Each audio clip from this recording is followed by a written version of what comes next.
नमस्कार मैत्रिणींनो, ठरलं तर मग या मालिकेच्या एका नवीन एपिसोडमध्ये तुमचं स्वागत आहे। एपिसोड खूप इंटरेस्टिंग आहे कारण आज अर्जुनला जेलमध्ये जावं लागणार आहे। तर होतं असं की तन्वीने अर्जुन आणि सायलीला मारण्याचा पूर्ण प्लॅन केलेला असतो, पण अर्जुन आणि सायली ज्या गाडीमध्ये जातात ना, त्या गाडीचे त्यांनी ब्रेक फेल केलेले असतात। पण अचानक अर्जुनला बाहेर गेलं आठवतं की ही गाडी सर्व्हिसिंगला द्यायची आहे आणि अर्जुन त्या गाडीत न बसता अर्जुन दुसऱ्याच गाडीमध्ये जातो आणि टी व्हीला अचानकच अशी बातमी येते की अर्जुन आणि सायलीचा ॲक्सिडेंट झाला आहे। कारण अर्जुनच्या गाडीचा ॲक्सिडेंट होतो ब्रेक फेल असल्यामुळे, पण त्यात अर्जुन आणि सायली नसतातच।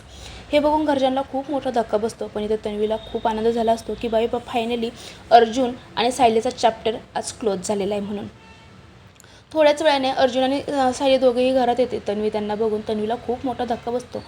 सायली म्हणते, काय गं, आम्हाला मारण्याचा प्लॅन केला होता पण तुझा प्लॅन फेल गेला।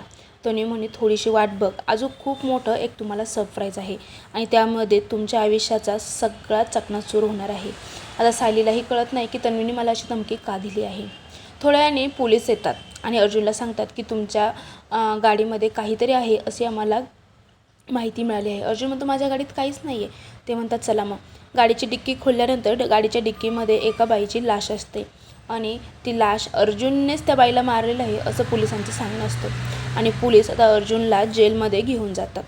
आता सायली अर्जुनला भेटण्यासाठी आलेली असते। सायली अर्जुनला खूप समजून सांगते की तुम्हाला मी काहीही होऊन देणार नाही, मला माहिती आहे अर्जुन, तुम्ही काहीही केलं नाही, हा सर्व त्या तन्वीचा डाव आहे आणि तो मी नक्कीच उधळून लावेल।